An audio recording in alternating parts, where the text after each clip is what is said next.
Welcome to your Get That Nugget for GCSE Science. Today, we will be concentrating on giving you a framework to answer chemistry style of questions. This session is to complement your lessons with your teachers, not to replace them in any way. So we're going to look at drawing dot cross diagrams for ionic and covalent bonding. I've got some examples here that we're going to look at: sodium chloride, magnesium chloride, water, which is obviously H2O, and ammonia. I've also done a little note up here about ionic and covalent bonding. We need to know, in order to draw dot cross diagrams, which one's ionic and which one's covalent, because we're not always going to be told that in the question. So if we start with sodium chloride, we can use our periodic table that we're given in the exams to check if we weren't sure which ones are metals and which ones are non-metals. Sodium's on the left-hand side. So remember, everything on the left, majority of the left with the little staircase down here, okay, is a metal, and everything up here is non-metals, including hydrogen. So sodium is therefore a metal, and chlorine is a non-metal. So if we've got a metal and a non-metal, we are doing ionic.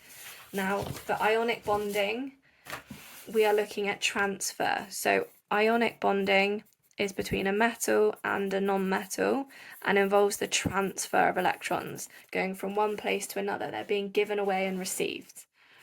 So we've got sodium and we've got chlorine. We need to check how many of each we have, because again, we might need multiple of them depending on how we get that full outer shell. So the best way to check this again is to check groups. What group are they in? Sodium is in group 1 and chlorine is over the other side in group 7, which therefore means how many electrons on their outer shell. Well, if it's in group 1, then it must have 1. If it's in group 7, it must have 7. So what do they want to do? That wants to lose 1. That wants to gain 1.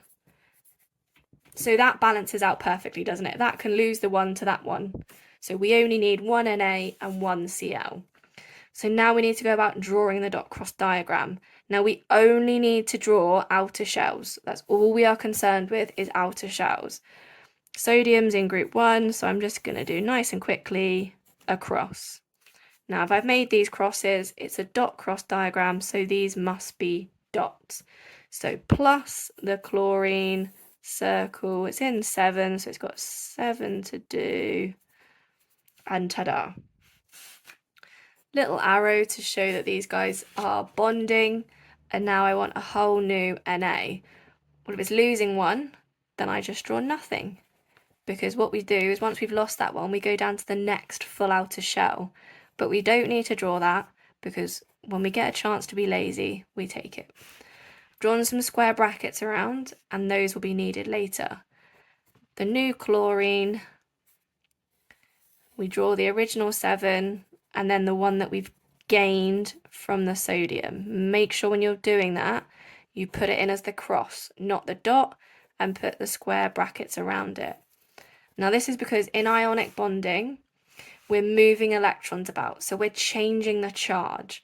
Remember, electrons had a negative charge. So if sodium has lost that little bit of negativity, it becomes positive. And chlorine has gained that little bit of negativity, so becomes negative. They are now known as ions, and there's going to be an attraction between the positive and the negative. The next one we've got is magnesium chloride. So now we are doing magnesium chloride. So we've got Mg and Cl. Let's check the groups again. So magnesium is in group 2, chlorine still in group 7. So on the outer shells, group 2 must be 2, 7 must be 7. So what do they want? Wants to lose 2, and this wants to gain 1. Now we need to do a bit of balancing, because this only wants 1, but this has got 2 to lose. So it's going to lose 1 to that, and I'm going to need another chlorine. So this one is going to be MgCl2. So again, let's draw them. Mg1, 2. I'm still going to leave the metal as a cross.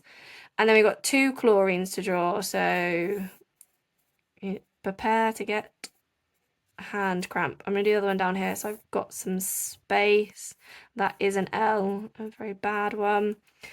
Like so. And now's the important part. Magnesium's lost the 2, so we can leave it empty with the square around it for the charge in a minute. Chlorine, we need to chuck in the 7 dots that it had and put a square bracket around it. That's gone a bit funky. And another one exactly the same. And then we'll go in and add. So we've lost 1 electron into here and the other electron into here. That's why we needed 2 of them. So the chlorines have both gained a negative electron, so become more negative like so. Magnesium becomes more positive, but it's lost 2 this time, so it's plus 2 like so. Now, the next one we've got to do is water, which we need to know is H2O. It's not always given to us. So we've got H2O. Hydrogen, non-metal, oxygen, non-metal. So this time we've got covalent bonding. Now, covalent is between non-metals, and this time we're talking about sharing of electrons. So we need to do overlapping circles. We've got we've got oxygen and hydrogen. Hydrogen's not in a group, but we can see from the periodic table it's got an atomic number of 1, so therefore it's only got 1 shell with 1 electron in it. So when we talk about outer, we'll just go straight into outer shell. This has got 1. Oxygen is in group 6, so it's got 6 electrons in its outer shell. Now, if it's got 6 and it wants to get to a full outer shell of 8, that's why we need 2 hydrogens. So we've got 2 of those outer shells. Oxygen's on its own, so I'm going to do it in the middle. And I'm going to draw the hydrogen overlapping on either side because there's 2 of them. Now, because they've only got 1 electron, I'm going to draw that in first in the gap, and I'm going to make them dots. So I've drawn the hydrogens now. The hydrogens want a full outer shell, which for them will be 2 because they've only got 1 shell. So I'm going to take some of the electrons from oxygen and put them in this gap. So it needs 1 to make that 2, because if I look at this now, it's got 2, and this needs 1 there as well, because if I now look at that one, it's got 2 in there. I've drawn 2 of these, which means I've got 4 left. 1, 2, 3, 4. Now if I double check each of the circles, if we do the oxygen circle, I'm just going to do it with a highlighter just to show you. If this was oxygen, I've now got 2, 4, 6, 8. Now if I do the hydrogen, I've got the 2. And if I do the other hydrogen, I've got the 2. So they've all got full outer shells, so are happy. It's just that concept of them sharing electrons. The next one you're asked to do here is ammonia. Again, you're going to need to know the structure of ammonia because that one you can't even work out from the periodic table, and it is NH3. When N is nitrogen, which is a non-metal, and hydrogen is a non-metal, so we're still doing covalent that are sharing. Nitrogen's on its own, so I'm going to do it on its own in the middle, and then I'm going to draw the hydrogens around the outside like I did before, but this time I've got 3, so I'm going to put 1 at the bottom, just like so. And exactly like we did before, I'm going to put in the electrons for hydrogen first. So this hydrogen's got 1, this hydrogen's got 1, and this hydrogen's got 1. Now nitrogen, we didn't check what group it's in, but we can now. It's in group 5, so it's got 5 electrons in its outer shell. Well, each of the hydrogens wants 1 of those to fill its shell, so 1, 2, 3, and I'm left with 2 left, aren't I? Because nitrogen had 5, so let's just double check I've drawn the 5 for them. 1, 2, 3, 4, 5. Done. Let's just triple check that we're correct and we haven't made any mistakes. This is nitrogen. 2, 4, 6, 8. It's happy. The hydrogen got 2. The hydrogen got 2. Hydrogen got 2. Now for each of these, in all of the gaps where the circles are crossing over, they are sharing one pair of electron. You can share multiple pairs of electrons, and some of them you will need to do that. Some of them will need to share 3 pairs of electrons or 4 pairs of electrons, which means that when you are doing the overlapping circles, you might end up having 1 pair of electron and then another pair in there. They can share multiple. That's absolutely fine. It doesn't just have to be one.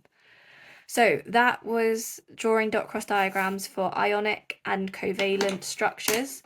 I've got some questions for you to do here. It's really tiny, sorry. Draw the dot cross diagrams for lithium fluoride, magnesium fluoride, nitrogen, and methane.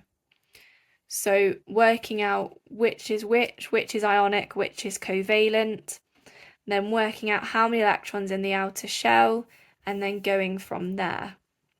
Okay, if you follow what we've done here, you should be able to do them, remembering that some of them can share pairs of electrons. That's absolutely fine. And I'd use a pencil with a rubber so you can rub it out when you get it wrong. Make sure when you've done them, you either check them with your teacher, or these ones you can check online. If you Google them, you'll be able to find the answers online.